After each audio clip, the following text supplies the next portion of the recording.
कहीं पेशेंट का BP fluctuate कर रहा है, उसके लिए क्या कर रहे हो? पेशेंट का बीपी जब बढ़ता है तो हमें देखना पड़ता है सबसे पहले कि हम लोग किस कारण से बीपी बढ़ रहा है, उस पर ध्यान देते हैं। जैसे कि अभी हम एनाटॉप चल रहे थे वैसे प्रेशर उसको हमने कम किया है, पेशेंट का वेट है उस कारण से भी बीपी बढ़ सकता है, पेशेंट का पास्ट हिस्ट्री में भी हाइपरटेंसिव है, तो वो सब चीज़ें देखनी होती है। साथ में हमें ये देखना होता है सबसे पहले तो हाइपरटेंशन से क्या नुकसान हो सकता है। हाइपरटेंशन से सबसे ज़्यादा नुकसान हमारा हुआ तो ग्राफ का, क्योंकि हमारा बाईपास सर्जरी आज हुई है 0 डे, पोस्ट ऑफ डेट 0 है इस पेशेंट का, 6 घंटे पहले सर्जरी हुई है इस पेशेंट की, तो उसमें ग्राफ लीक कर सकता है आपका, और भी चीज़ें हो सकती हैं। ग्राफ सेफ्टी के लिए हमें प्रेशर मेंटेन रखना होता है, ना ज़्यादा हाइपो में जाए ना ज़्यादा हाइपर में जाए। हाइपो में आगे पर फुट गिरेगा, फिर पेशेंट हाइपो में जाने पर परफ्यूजन लो हो सकता है पेशेंट का, परफ्यूजन लो होने से कार्डियक इसमें बहुत ज़्यादा ख़राब हो सकता है हमारा। परफ्यूजन चेक करने के लिए हम लोग सबसे पहले देखते हैं कि कोई पेरिफेरल इनके बारे में है या पेरिफेरल कोल्ड है, दोनों इसको छू के देखना पड़ता है हम लोगों को। अगर वो सही है फिर साथ में कैपिलरी रिफिल वगैरह भी देखते हैं, पर वो है सबसे ज़्यादा आपका ये हो सकता है कि अगर परफ्यूजन लो हो रहा है तो पेशेंट आपका हाइपोटेंसिव होगा तो टैकीकार्डिया होगा। ये सबसे पहला साइन है आपका, मॉनिटर पर दिख जाता है आपको, जिससे कि लो परफ्यूजन दिखते हैं। साथ में और भी चीज़ें हैं, जैसे ABG करेंगे उसमें लैक्टेट बढ़ा हुआ आएगा आपका, उससे देख सकते हैं। अभी तो पेशेंट को ये देखते हैं कि हाइपरटेंसिव क्यों था। हमारा पेशेंट अवेक हो रहा था, वेंटिलेटेड पेशेंट जब भी अवेक होता है उससे भी हाइपरटेंशन होता है। तो अवेक सडेट करने के लिए हम लोग के पास सडेशन में हम लोग हाई सेडेटिव नहीं यूज़ करते। हाई सेडेटिव जैसे होता है OT में यूज़ होता है, प्रोपोफॉल वगैरह ये सब होते हैं, और उससे नहीं हम लोग मिडाज तक ICU CCU में मिडाज हो गया आपका, उसको यूज़ करते हैं।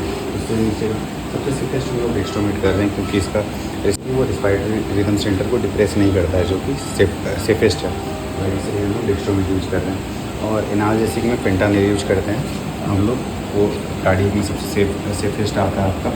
अभी पर हम लोगों ने इसको मिडाजोलम एक ऐसा ड्रग है जो गाबा A पे वर्क करता है, और साथ में हम लोग मसल रिलैक्सेंट यूज़ करते हैं। मसल रिलैक्सेंट में हमारा 2 तरह का मसल रिलैक्सेंट होता है, एक तो डिपोलराइजिंग होता है, एक नॉन डिपोलराइजिंग होता है। डिपोलराइजिंग में आपका सुकोल आता है, सोसिनिकोलाइन, जिसको इमरजेंसी में यूज़ करते हैं हम लोग वो करने के लिए, पेशेंट को इंट्यूबेट करने के लिए, ये सब में। पर अपने यहाँ ICU में यूज़ करते हैं जो मॉडरेट है, मॉडरेट में वैक्यूरिनियम, रॉक्यूरिनियम ये सब जो है वो यूज़ करते हैं हम लोग।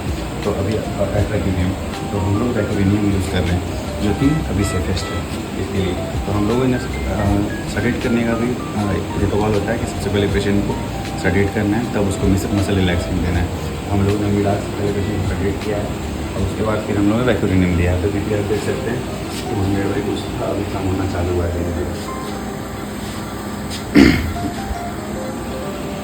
और मैनेजमेंट में हमें ये देखना होता है कि कोई साथ में वैसोप्रेशर तो नहीं चल रहा है, कोई आइनोटॉपिक ड्रग्स तो नहीं चल रहा है, तो उसको हम लोगों ने 0.1 पे ले लिया है।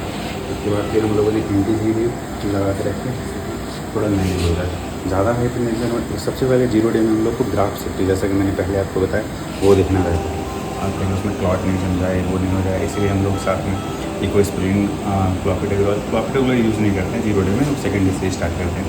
0 डे में इकोस्प्रिन और एटोरवा दोनों देते हैं। इकोस्प्रिन जो है आपका, जैसे कि उसमें कोई क्लॉट नहीं हो फर्स्ट डे पे, वो ब्लॉक नहीं हो आपका, ग्राफ्ट नया है अभी, उसमें प्लेटलेट जम सकते हैं, क्लॉट जम सकता है, इसलिए हम लोग इकोस्प्रिन देते हैं, जो कि अपना COX-1 पे काम करता है, प्लेटलेट एग्रीगेशन को कम करता है इसीलिए।